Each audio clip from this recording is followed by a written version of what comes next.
I remember a time when I was between jobs. I had a contract with a company, and when it came time to renew, the board decided that they would go in a different direction. I wasn't fired, but the result was the same. Suddenly, I was looking for work with a mortgage, a car payment, and a family to support. That moment was a sobering reminder that no matter how secure a position feels, circumstances can and do often change very quickly. I was depressed, perhaps a little angry with myself as I mulled over the would have, could have, should have thoughts that were keeping me awake at night. But eventually I realized that negative thinking wasn't going to get me where I needed to go. I couldn't change the past, but I could most certainly influence the future. I needed a way to reframe my circumstance and shift my perspective from a loss to an opportunity. And I accomplished this through a simple multi step process. First, I made a list of every position I had ever held. Then, as I looked back on each role, I recalled my accomplishments, both the large and the small, and I wrote them down in detail: projects that I had completed, goals that I had achieved, challenges that I had overcome, and contributions I had made. I was surprised by how quickly the list grew. I had forgotten many of these accomplishments over the years, and as I reviewed that pattern, a pattern emerged. I realized that my career had not happened by accident. It had grown step by step, opportunity by opportunity, accomplishment by accomplishment. For the first time since losing my position, I began to see possibilities instead of obstacles. And I realized the next step was entirely up to me. To reinforce this new outlook, I recorded a series of personal affirmations, positive statements about who I was, where I was going, and what I wanted to become. Not what I wanted to do, but who I wanted to be. For the next several weeks, I began each day with a walk through the neighborhood while listening to those recordings. Day by day, I rebuilt my confidence and gradually brightened my outlook on the future. When I returned to my job search, I came back with renewed energy and hope and enthusiasm. Opportunities that I had previously dismissed as being beyond my reach suddenly seemed possible. I approached people with greater confidence. I reached out to contacts with more self assurance. I presented myself differently because I felt different.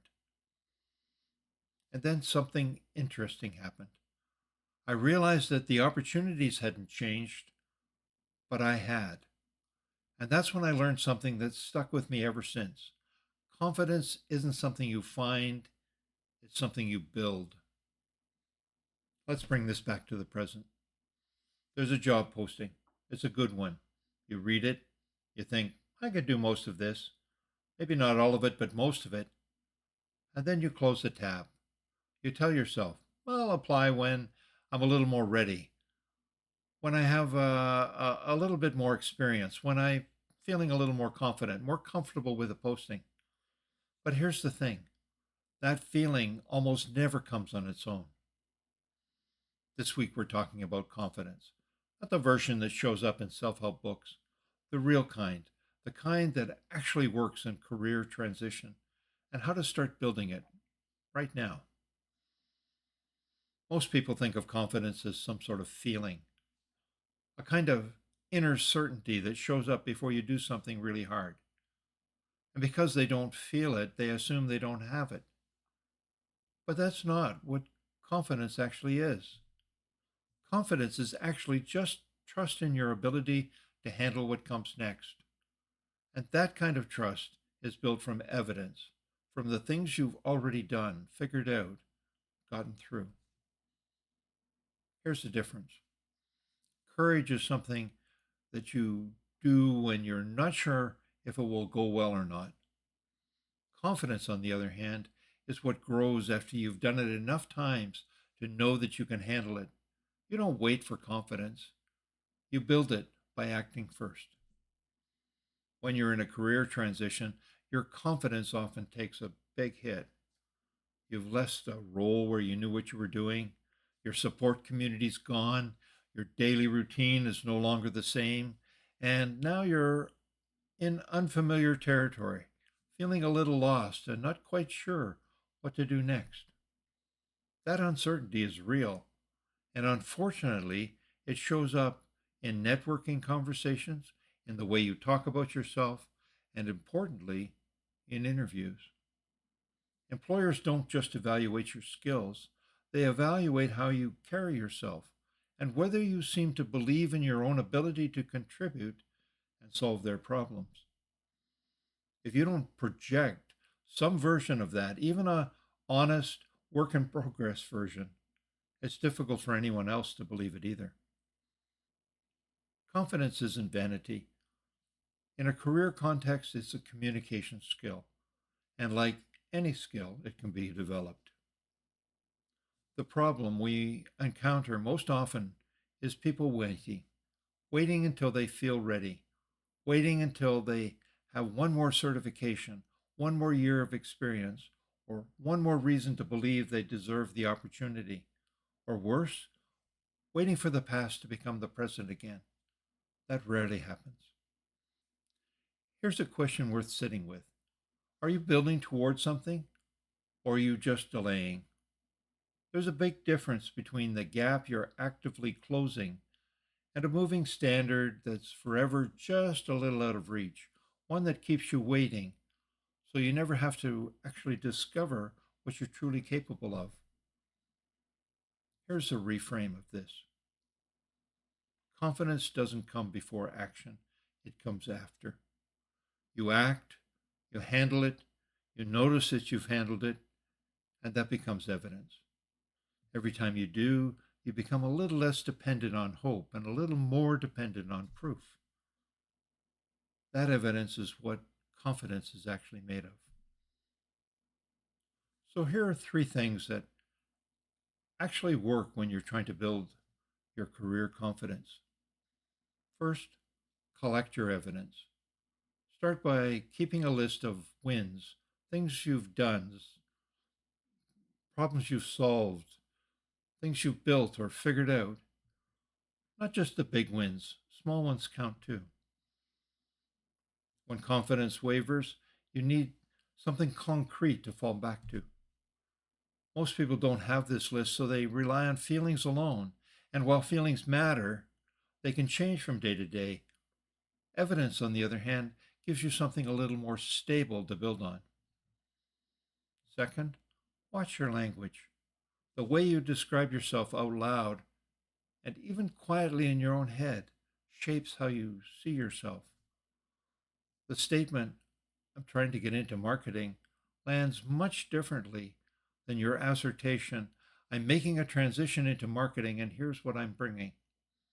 Same situation, but very different signal. Third, shrink the first step. If creating a full job application feels a little overwhelming, start with one informational conversation with someone you trust.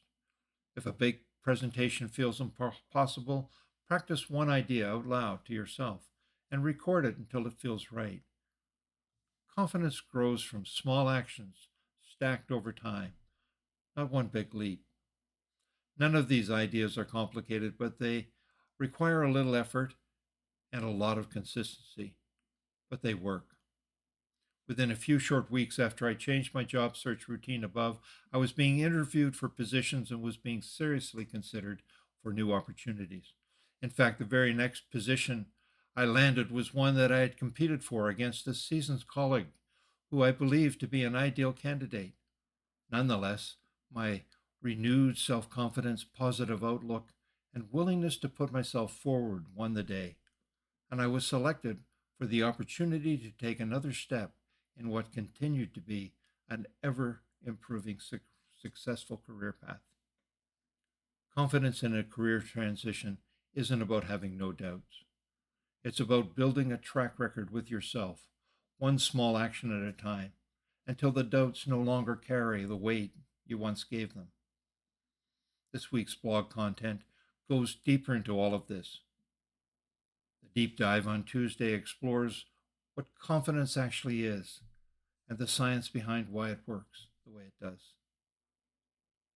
On Wednesday, we'll discuss these ideas further during our weekly live Zoom meeting in the community meeting room on pathfindercampus.ca. Everyone's welcome, and we'd be delighted to have you join us, share stories, and ask questions and learn from one another. On Thursday, the practical exercise walks you through building your own evidence file in about 20 minutes. And the reflection piece we post on Saturday explores the moment many of us stop trusting ourselves and what it takes to start again. You already have a lifetime of accomplishments, challenges you've overcome, problems you've solved, contributions you've made, people you've helped. The opportunities you're looking for may already be closer than you think. The only question is whether you're prepared to recognize them, pursue them, and then trust yourself enough to take the next step. I'm looking forward with confidence to seeing you in our next session.